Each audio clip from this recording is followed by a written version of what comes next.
Hi, my dear student. The doubt that you have raised is regarding measurement of large distances.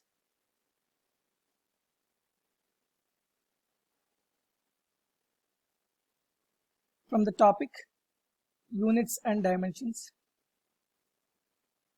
regarding parallax method.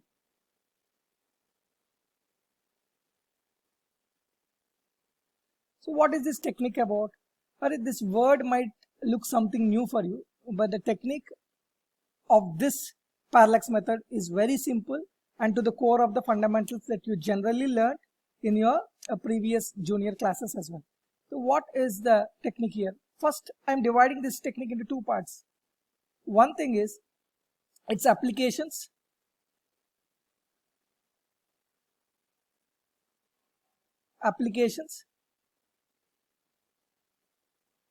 Another thing is fundamental concepts required to understand this technique.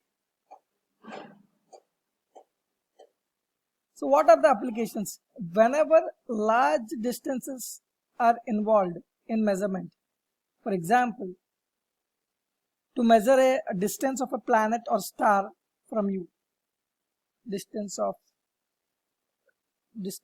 planet or star from you, which is very large, it is in thousands and sometimes 10,000s, so that kind of distances to measure. And second thing is to measure the diameter of the planet or star that you want to measure. So one thing is you want to find out the distance of that planet or star from the place where you are in, or to measure the diameter of the planet or star that you want to observe.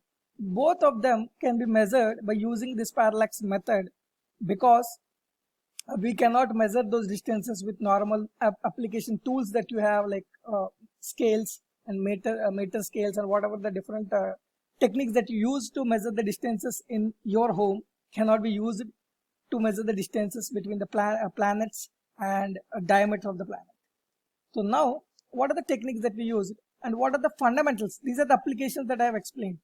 So now, what are the fundamentals that you need to know, which you have already know? I want to brush it up in 1 minute. If you see a circle, in a circle, this is the radius of the arc, radius of the circle. Now, if I ask you, if I have given you this theta angle between these two straight lines, so if I ask you the length of this arc, what will you say? This you might have studied in your earlier classes. The thing is, if I ask you the length of the arc, you can say length of the arc is equal to radius into angle theta, that is theta in radians. The measurement of theta should happen in radians, and length and radius can be measured in the same dimensions. That means if it is in centimeters, meters, kilometers. Like that you can measure. Both length and radius should be in same units and theta should be in radians. So if you know this, I hope you know this concept. If you don't know also, I will just give you a verification here. So this is where your radius is defined. The theta is equal to what? L by R. Your radius is nothing but, when theta is equal to 1 radian, theta is equal to 1 radian means this length will become 1 radius. The length of the arc is equal to radius, then the angle that is made by these two lines is nothing but 1 radian. You check, you substitute length as 1 radius and divided by radius gets cancelled and theta will become 1 radian. So radian is nothing but when the length of the arc is equal to the radius of the radius of the circle, then the angle made by these two lines is nothing but 1 radian. So now from this is where, and if you want to further go and verify it, so what is the length of the entire circle? That is nothing but 2 pi r. 2 pi r divided by radius, you see, get cancelled. The entire angle subtended at the center is nothing but what? 2 pi radians. So this is the basic concept that you are expected to know while understanding this concept of parallax method. So let's go ahead and try to understand what is this method about. And here another small fundamental you need to know is about approximation. That I will explain you just while explaining the technique here. What is this technique? So now if there is a star or planet which is quite far away from your place, you try to observe it from two different points. Like you can imagine while you're traveling in a bus, you can understand if you're at one place in your journey, you can see the sun or moon to be at one angle. Suppose if this is a bus, you can observe the star or planet, so that star or moon, sun or moon to be at one particular side of your bus. But slowly when you have traveled the distance in the straight line like this, for suppose after some kilometers, you can observe the planet has to, we have to watch from another angle here. So now you can observe here at from two different points on your place, you can observe this star or planet at two different angles, at two different directions, or at two different positions.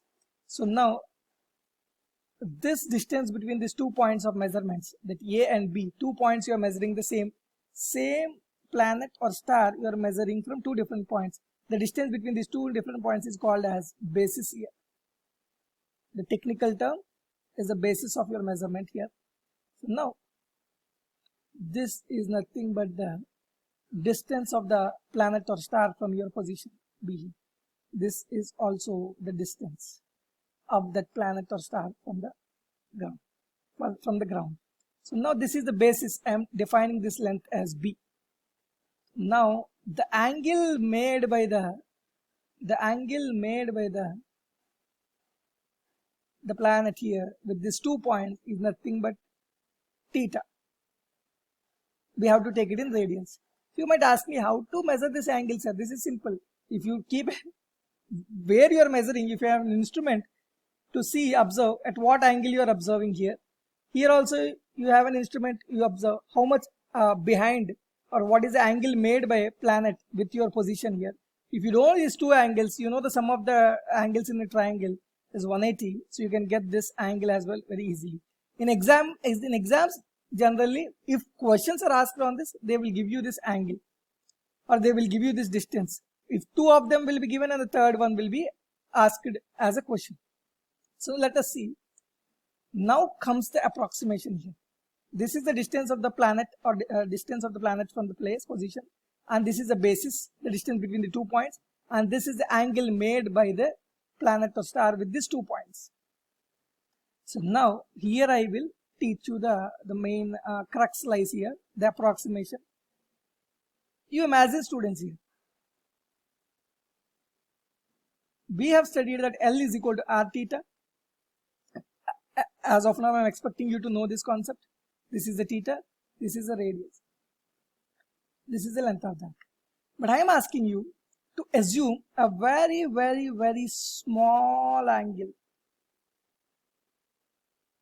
If you imagine it to be a very big circle and you are measuring a very small angle, this whatever the arc is there, that actually looks like a straight line. Just try to take a measurement of a big giant wheel. There, two immediate points you take, although they might be a part of the big circle, but because it's a very big circle, that between the distance between 2 parts or the arc can be measured in as a straight line. So now if this theta is very small, because here the distance you are measuring the points will be in very, if big star is big, will be in very few kilometers, but this one is in thousands and 10,000s of kilometers. So then we can say that B by D is much smaller than 1. That means B is much smaller than D. This is the main core point here in this method. This distance between the basis, the distance between these 2 points is much smaller than the distance between the planet and the point here. Like this, similarly, if length of the arc is much smaller than the radius, what can we do is we can measure the arc to be nothing but a straight line. So now by that approximation, here for the convenience sake, I drew the diagram in a big manner. Otherwise, this length of the arcs look like this if this angle is big. Slowly when the angle is small, that arc looks like a straight line. But for our convenience, I have taken this to be a big triangle. So this third, can I say, this is in comparison with length of the arc. B is equal to, here the radius of that circle is nothing but d. L is equal to r theta. Similarly, small b, which is the length of the arc, here a straight line, because the theta is very small, b is equal to d into theta. This is from this equation. If b is equal to d theta, this is known for you. This b is known for you. Theta is known for you, measurement. This is the parallax angle. This is called as parallax angle. Parallactic angle or parallax angle. B is known, theta is known, d can be easily found out. D is equal to b by theta. Then you can get the distance of the star or planet from the position that you are measuring. So let us see the next technique exactly follows the same procedure here. Next thing, this first we have understood how to measure the distance of the planet or star from your place or position that you are measuring. Now comes the next thing. From telescope, if you observe two diametrical, how to measure the diameter. How to measure the diameter. From telescope, if you observe two different points from here, from one point only you observe with the telescope, what is the angle made by one end of the planet or star here? What is the angle made by another diametrical end of the planet or star? So this angle is known to you. Now you understand this is nothing but what? Distance of the, from here this is nothing but distance of the planet from the position here, and this is nothing but the diameter here. So I am considering here so diameter as d here. So now previously I considered, is it okay, b I considered the basis here. Here the diameter of the planet I am considering here small d, but the concept remains same. L is equal, length of the arc is equal to r theta. Now if my angle is very small, this I can consider as a length of the arc which looks like a straight line. We can approximate to be a straight line here. So then can I write this as d is equal to, radius of the arc is nothing but, radius of the circle here is capital D into theta in radians. Students, remember one thing, whenever you measure this theta, you have to measure in terms of radians. So now this d is known. Previously capital D we have found out by the technique that we have taught you in the previous example. Capital D is known, and this theta of measurement from the telescope that you are measuring, the theta is known, and the small d can easily be measured, which is nothing but the diameter, angular diameter or diameter of the star or planet you are observing. Students, I hope you are able to understand this doubt very clearly from the two what are the applications we have seen of this method, what are the fundamental concept that you need to know. L is equal to r theta, which you have already studied in your previous classes, I assume. But only fundamental approximation you will do here, when theta is very small, you can consider the length of the arc to be looking like a straight line here in this triangle and the previous triangle. This we can consider as length of the arc. Here we consider this as length of the arc here, and the previous diagram, the distance, the basis distance we can consider as length of the arc. Then we can measure the distances that we want. That's all we need to know about parallax error. Nothing new here, no, parallax method. There's nothing new here to learn. Whatever the basic fundamentals that you know till now can be applied, and you can understand this parallax method. I hope you have understood this method very clearly. Thank you very much.